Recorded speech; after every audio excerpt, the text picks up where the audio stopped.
Hello, and welcome to the presentation on social contract theory. This theory has been particularly influential not just in moral philosophy, but in political philosophy as well. It is a theory that attempts to explain our social obligations to one another. As always, you should have done the readings before viewing this presentation. With that said, let's get started. Social contract theory attempts to do two major things. First, it attempts to give a justification that legitimizes government and government coercion. Second, it attempts to show how a system of ethics can arise from a so-called state of nature in which one had much more, sometimes total, liberty. For Hobbes, whom we'll be primarily concerned with, ethics does not exist at all before the social contract. But for some other social contract theorists, such as Locke, ethical obligations do exist in the state of nature, but new obligations arise with the formation of the social contract. Social contract theory is the theory that ethical legitimacy of government comes from people mutually and voluntarily giving up their liberties to a common authority. In doing so, people enter what is called the social contract and take on particular ethical obligations, such as capitulating to the authority and its decisions. The state of nature. To understand why people might voluntarily sacrifice a portion of their liberties by entering into a social contract, I will ask you to engage in a thought experiment. Imagine the world before any organized government, before any local authority figures, before any system of arbitration of disputes, and before any laws, whether codified or by tradition. And imagine a world in which there is roughly equal need, that is to say, people need roughly the same basic things. Those things that we need are scarce to one degree or another. People are roughly equal in power, since even the very big and strong can be killed in their sleep or overpowered by a small group. Nobody is so powerful that they are completely safe from others. And a world in which altruism of others is limited. That is to say that others will not take care of all of our interests, especially in the face of scarcity and need. We call this the state of nature. In other words, the state of things before society and culture. So, really pause and try to picture the state of affairs in your mind. In such a situation, there's bound to be fierce competition for resources. According to Hobbes, since there are no laws, everybody has a right to everything, including each other's bodies. Everybody has a right to all and only what she can take and hold on to. But because of that, people cannot work together. Why is this?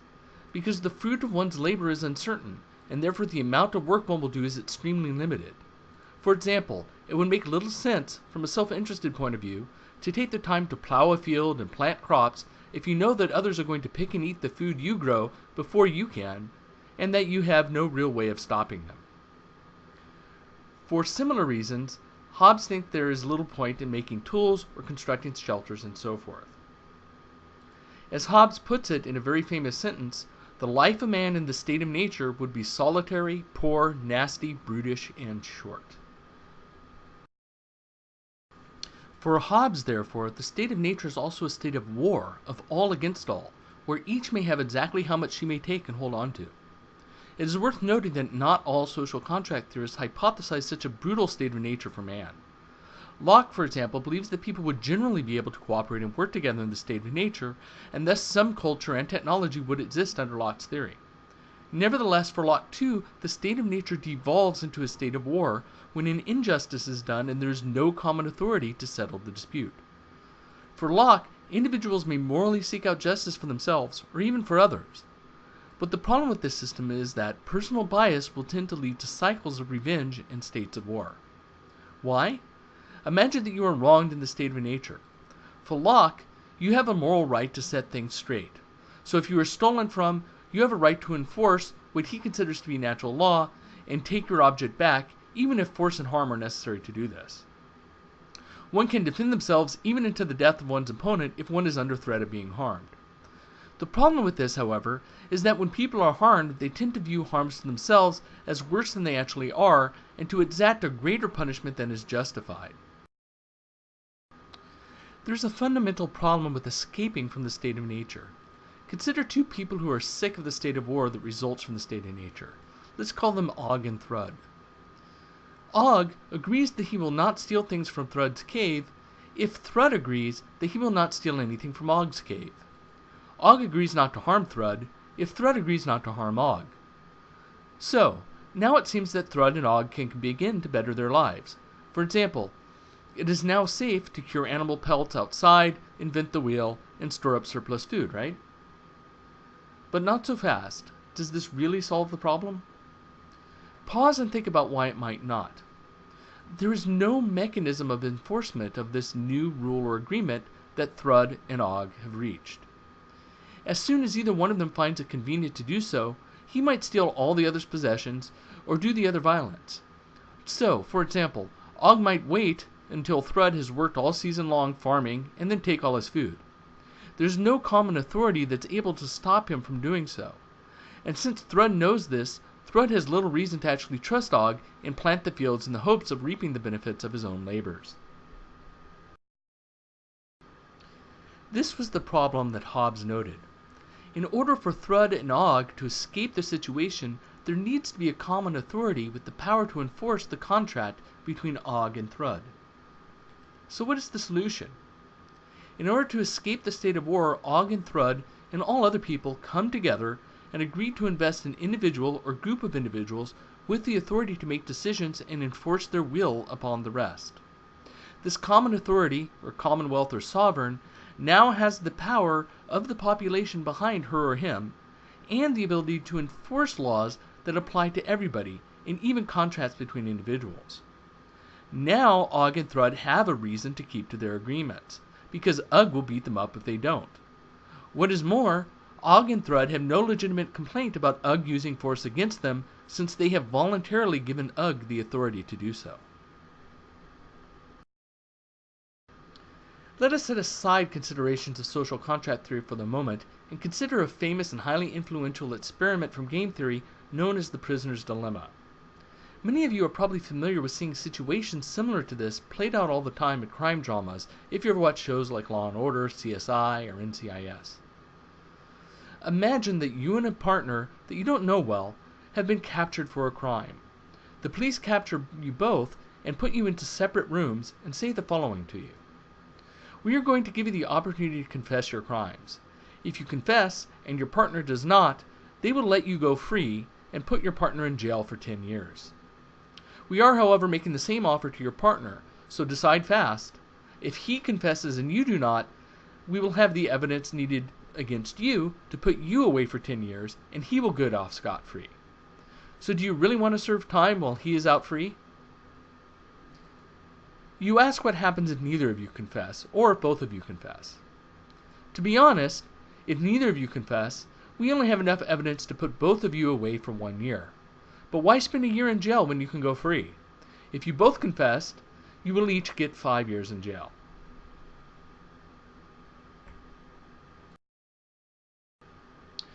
This is known as the prisoner's dilemma. So, assuming that you are both rational and self-interested, what should you do? It might seem at first as if you should cooperate, that's to say not confess, with your partner, so that you each only get 1 year. But there are only two possible situations that you can find yourself in. Your partner will either cooperate with you, that is to say not confess, or your partner will defect against you and confess, so that he doesn't get any time in jail. Since there are only two options, you can figure out the best thing to do for each case. If your partner cooperates, then you should defect, because you get off free by doing so. But if your partner defects, then you should also defect, so that you only get 5 years in prison instead of 10. So no matter what your partner does, you should defect. But you seem to be stuck in something of a puzzle. Even though you know the rational thing to do on a whole, that's to say as a group, would be for you both to cooperate, the best thing for you to do as an individual is to always defect. The problem is made even worse by the fact that your partner is probably rational too, and so will reason in the same way. Thus you will always both defect and be stuck with one of the worst possible outcomes. Note that, much like with the case of Og and Thrud, simply being able to talk to your partner doesn't solve the problem. Even if you and your partner agreed ahead of time not to confess, it is still rational for him to betray you. So even if you both agreed ahead of time never to confess so that you each get at most 1 year in prison, you are still faced with the fact that the rational self-interested thing to do in each case is still to defect. If your partner keeps his bargain, then you can get no years by confessing. And if your partner betrays you, then you are still better off betraying him right back so that you only get 5 years instead of 10. Note, however, that if you both belong to some sort of syndicate, and your mob boss said that if either of you rat on the other you'll be whacked in prison, then, since there is now a mutual authority able to enforce cooperation, you and your partner are able to get the optimal group outcome. The mob boss in this case is playing a similar or analogous role to the sovereign or commonwealth role in social contract theory. She or he can enforce societal rules. There is an interesting side note, however. It does turn out that just psychologically, when people run this game with each other, they are more likely to cooperate if they talk to each other beforehand, in spite of the fact that the rational decision and what is rational to do doesn't change. Of course, how likely they are to trust each other depends in part on the stakes. The prisoner's dilemma is interesting from more than just a theoretical perspective. People find themselves in real-life situations that parallel the prisoner's dilemma situation all the time. In your dealings with other people, for example, you could always behave selfishly, or you can concern yourself altruistically with other people's interests as well as your own. You might recognize this conflict from theories such as ethical egoism versus ethical altruism. Now, in the meantime, other people are making the same decision about how to behave towards you. This puts you in a prisoner's dilemma type case. You could act selfishly or somewhat altruistically. If people act altruistically towards you, it seems like you still benefit from being selfish towards them. This is sometimes called being a free rider. If, on the other hand, they are selfish towards you, then you don't gain anything by being altruistic towards them. Again, it seems like, however it is that other people behave, as a self-interested individual, you should take the selfish course of action. But of course, if other people reason the same way, then everybody will act selfishly, which will put you in the second worst possible situation, everybody being selfish. The very worst situation from a self-interested perspective would be for you to be altruistic while everybody else is selfish. The way to escape from the prisoner's dilemma is to have some mechanism to enforce cooperation. So you should be seeing the analogy between the prisoner's dilemma and the situation people are in the state of nature. Though Rachels does not mention this in his chapter, one way that this can happen in the prisoner's dilemma game is if the prisoner's dilemma game is going to be repeated an unspecified number of times. This mimics the fact that you will often likely deal with the same people repeatedly, although you don't know how often in your life. In other words, you are not playing a one-time game.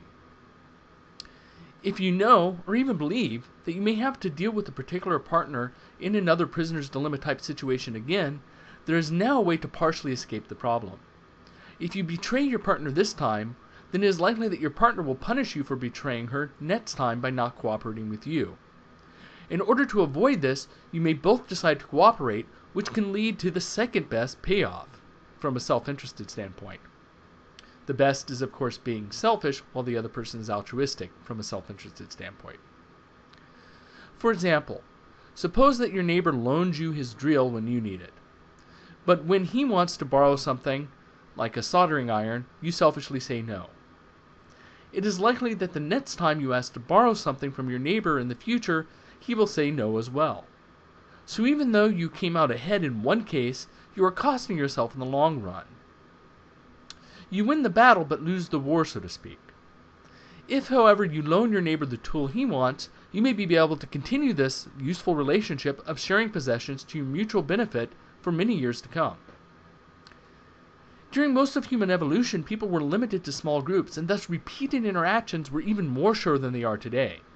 This may help explain why people tend to be cooperative instead of purely selfish. Under this view, people evolved instincts as adaptations that cause them to be so instinctively. In game theory, this is known as the tit-for-tat strategy, and it has been shown to be one of the most successful strategies for prisoner's dilemma type situations. Of course, the tit-for-tat strategy works best when each person expects that her continued gain from the relationship will outweigh the benefits of a one-time cheat or betrayal. but in the state of nature, there would be many circumstances where betraying others would pay. Hobbes believes that, in order to lead the state of nature, the people get together and invest the sovereign with the authority to use force or coercion to enforce her or his will. The sovereign can then enforce laws and agreements. Further, each can have no complaint about this because each voluntarily gave up his or her liberty. In this way, people can't harm each other with immunity because now there is a government that will punish them for doing so.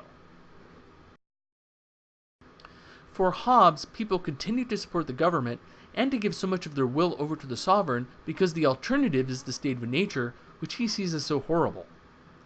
Hobbes sees almost no limits for the sovereign, who may act in her own interest and owes the people nothing, though the sovereign herself usually benefits from law and order, which tends to benefit the people as well.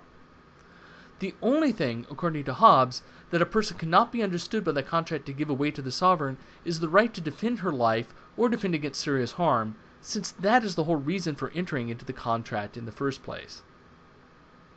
Other social contract theorists, like Locke, see the government as existing purely for the sake of the people who created it and invested it with their liberties and authority, and believes that everything that the government does, therefore, needs to be justified by the good of those who form the contract.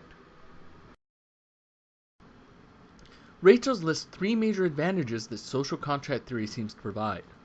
First, if we put aside Hobbes' extreme sovereign and look at the purpose of the social contract, there seems to be a limit on the types of rules that we are morally required by the contract to follow.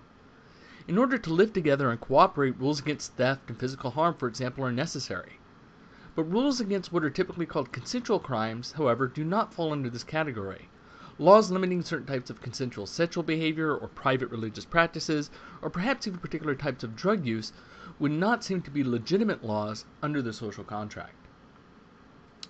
Social contract theory explains why it's rational to be moral. One part of being moral in this framework is fear of being punished, but there's more to it than that. Much as in the case with the prisoner's dilemma, one is moral under this framework so that others will be moral as well. As Rachels puts it, we form a firm intention to act according to the contract because we expect others to have such an intention as well. Thirdly, the system can show that rule breaking is sometimes okay. For example, when other people violate the contract, some of their normal liberties might be taken away when doing so would be against the social contract otherwise. Fourth, limits to what morality can demand from us. In some moral theories, if we are to be objective, it would seem as if we would have to sacrifice our own life to save the lives of more than one other, since two is greater than one. Social contract theory, however, only obligates us to follow those rules we can reasonably expect others to follow as well. Another advantage that Rachel sees to social contract theory is the idea that under particular circumstances, such as the treatment of African Americans under racist Jim Crow laws, civil disobedience is justified. The reasoning is as follows. To enter the social contract, each person gives up some liberties with the understanding that others will give up like liberties for the sake of mutual social benefit. In other words, everybody accepts a particular set of burdens for the sake of a particular set of benefits. In a systematically racist society, one or more groups of people are receiving a larger set of burdens of the society than others, and are not receiving the benefits that they are owed under the social contract. Since society is breaking its social contract with the oppressed group itself is no longer reasonably has the same burden to follow the society's laws. It would be as if you entered a contract to receive cable television, and then one day Time Warner began charging you 90% more money and not giving you any cable service except for 3 static-filled channels. If you had not agreed to this change in price and service, withholding payment until your normal service is returned is a reasonable course of action. Or instead, you can imagine a tenant who pays for a heated apartment who has a landlord that will not fix the heater, and so finally, out of desperation, begins to withhold rent. Social contract theory does, however, have several problems associated with it. There are 2 major objections to the theory that Rachels covers. First, social contract theory is based on historical fiction. Second, some morally important groups are left out of the contract. The first objection, that social contract theory is based on historical fiction, objects to the theory by pointing out that none of us ever actually got together and agreed to any kind of contract. Likewise, there is no historical evidence that any of our distant relatives ever got together and held such a meeting. And even if they did, why would it be binding for you? The problem with this objection is that I don't know of a single social contract theorist who has ever thought that there was actually a historical moment where a contract was made in the way described above. Instead, the typical social contract theory response is to claim that even though there was no historical event whereby people explicitly agreed to such a contract, people implicitly agreed to the contract by accepting the benefits that one can only gain if others sacrifice some of their liberties by obeying the rules. By accepting these benefits and encouraging others to obey the rules, it is argued that we are in effect saying that we have agreed to behave likewise, even though we never explicitly made such a contract. By accepting society's benefits, it is argued that one also accepts its burdens. Rachels, however, argues that this response is insufficient because people would be forced to enter into the contract by their circumstances. Somebody born too poor to move away, for example, would have no choice but to be part of the social contract of the society she is in. But a contract entered under duress isn't a legitimate contract at all, and so Rachels doesn't think that this response is adequate. A second response that the social contract theorist can make is to claim that participating in the social contract is the only rational thing to do. Rather than live in a state of nature, it is rational for a person to give up a portion of their liberties to live in social harmony, and that if somebody refuses to do this, then that person is behaving irrationally. The argument then is that since a person would be behaving irrationally, she does not legitimately have that option. The problem with the social contract theorists taking this line of defense, however, is that it no longer appeals solely to the authority of the mutual agreement behind the social contract itself for moral justification. Instead, it seems to be saying that we are obligated to do whatever is the most rational thing to do, or, at the very least, that rationality is a vital component of this agreement. But as Rachels points out, a social contract theorist could take this line and then hold morality consists in the set of rules governing behavior that rational people will accept on the condition that others accept them as well. This is a position very similar to that of John Rawls, but discussing his work would bring us beyond the scope of this chapter. The second objection, and the one that Rachels believes is the strongest, is that some morally important groups are left out of social contract theory. Now remember that the purpose of social contract theory is to come together for mutual benefit. Thus only those beings that can benefit us can be part of the contract. This seems to leave out human infants, non-human animals, future generations of people, populations of people that are powerless to benefit us, people with severe enough disabilities. Rachels thinks that this objection goes right to the root of the tree of social contract theory and undermines the theory. Since the theory is grounded in mutual self-interest, it cannot take into account those who do not serve the interest of those in the contract. Do you think Rachels is right? And do you think a social contract theorist could have a response? And that is the end of this presentation. Until next time.